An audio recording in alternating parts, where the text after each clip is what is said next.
بسم اللہ الرحمن الرحیم۔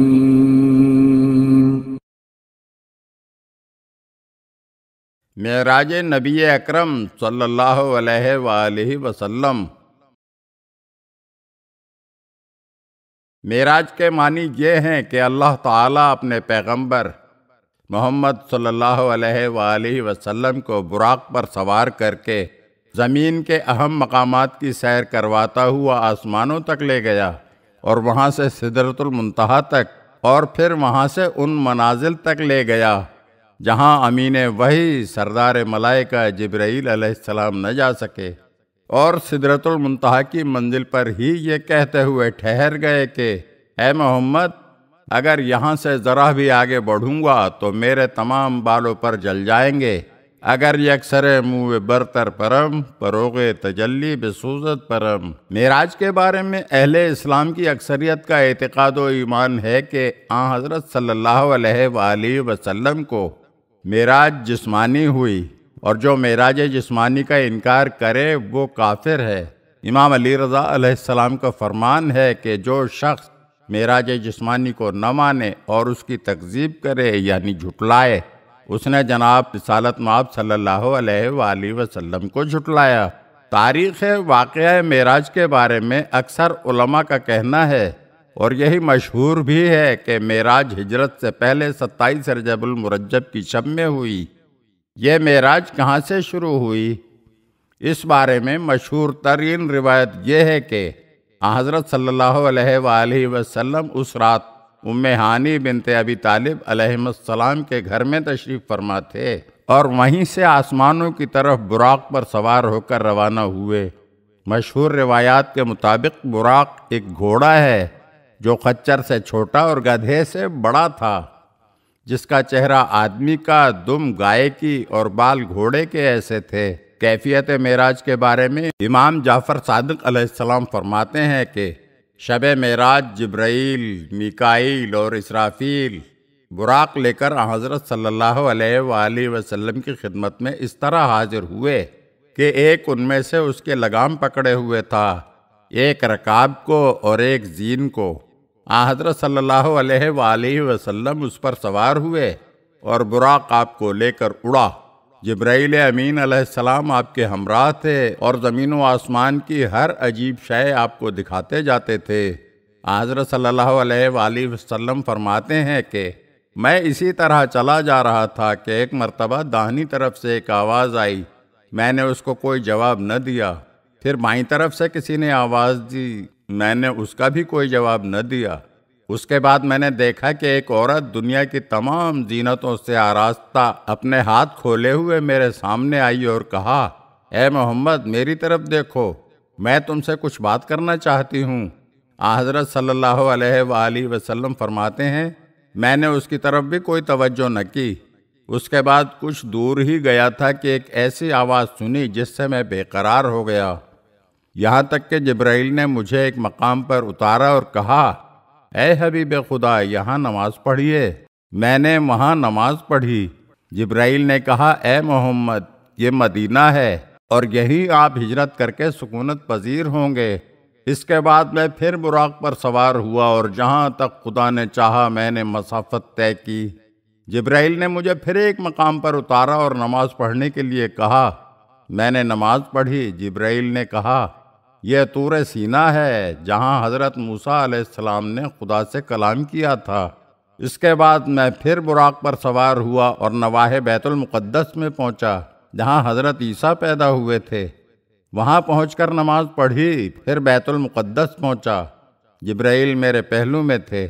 بیت المقدس میں حضرت ابراہیم، حضرت موسیٰ اور حضرت عیسیٰ انبیاء کرام کے ساتھ میرے استقبال کے لیے موجود تھے۔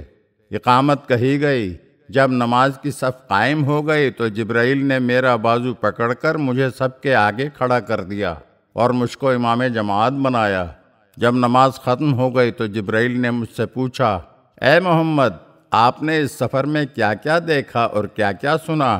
میں نے جواب دیا کہ میں نے داہنی اور بائیں طرف سے آواز سنی اور ایک عورت کو دیکھا جو آرائش کیے ہوئے، ہاتھ پھیلائے ہوئے میرے سامنے کھڑی ہے۔ اور بات کرنا چاہتی ہے، لیکن میں نے کسی کو کوئی جواب نہ دیا۔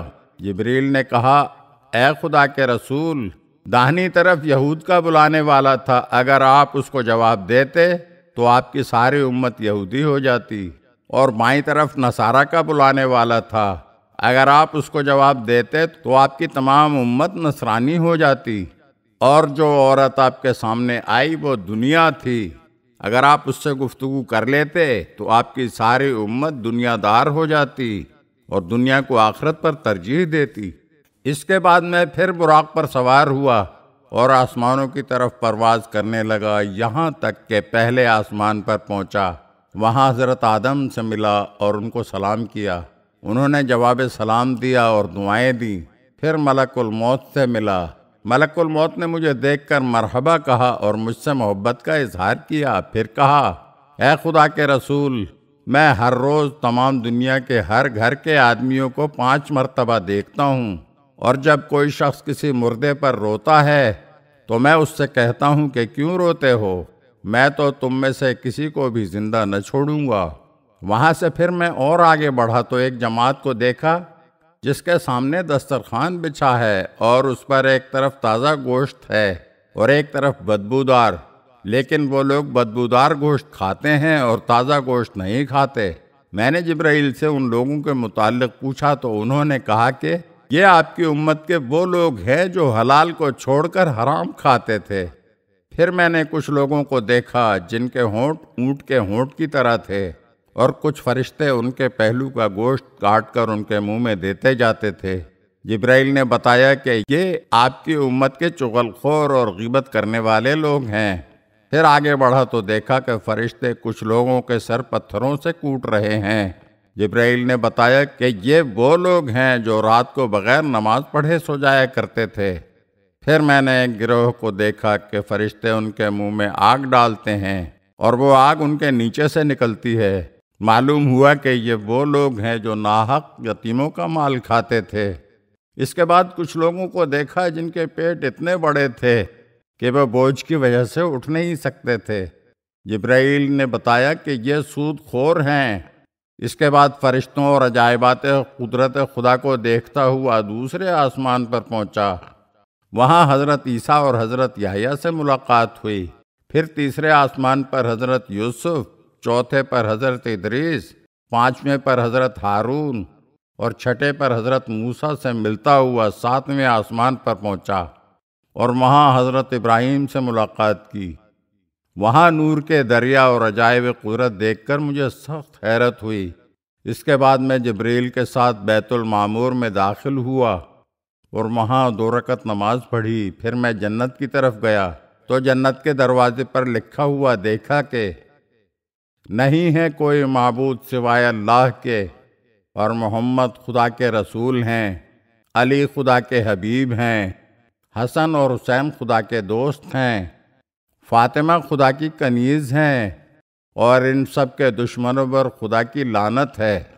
اس کے بعد میں سدرۃ المنتہا تک پہنچا۔ جبرائیل اس منزل پر رک گئے اور میں آگے بڑھ کر قاب قوسین کی منزل پر پہنچا اور وہاں پہنچ کر اپنے پروردگار سے مناجات کی۔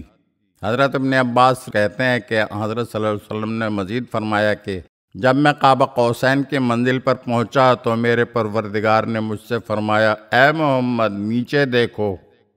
میں نے نیچے نظر کی تو دیکھا کہ تمام حجابات اٹھا دیے گئے ہیں، اور علی اپنے بستر سے سر اٹھا کر میری طرف دیکھ رہے ہیں۔ اے ابن عباس، خدا نے مجھ سے زیادہ کسی نبی کو بزرگ اور علی سے زیادہ کسی وصی کو بزرگ پیدا نہیں کیا۔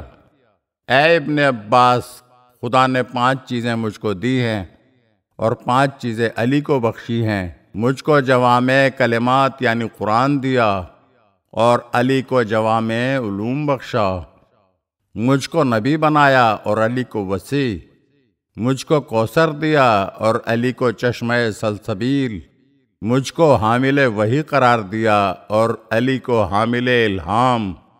اور شب معراج میرے سامنے سے تمام حجابات اٹھا دیے گئے۔ اس وقت میں علی کو دیکھتا تھا اور علی مجھ کو دیکھتے تھے۔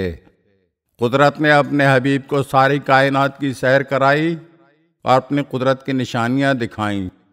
حضرت زمین پر واپس آئے اور معراج کا تمام واقعہ اپنے اصحاب سے بیان کیا۔ اگر آپ ہمارے چینل کی نئی ویڈیوز دیکھنا چاہتے ہیں تو ہمارے چینل کو سبسکرائب کریں اور گھنٹی کے بٹن کو دبائیے تاکہ ہر آنے والی ویڈیو آپ کو جلد موصول ہو سکے۔ اور ہاں، لائک اور شیئر ضرور کیجیے اور اپنے قیمتی کمنٹ سے ہمیں آگاہ کیجیے۔ شکریہ۔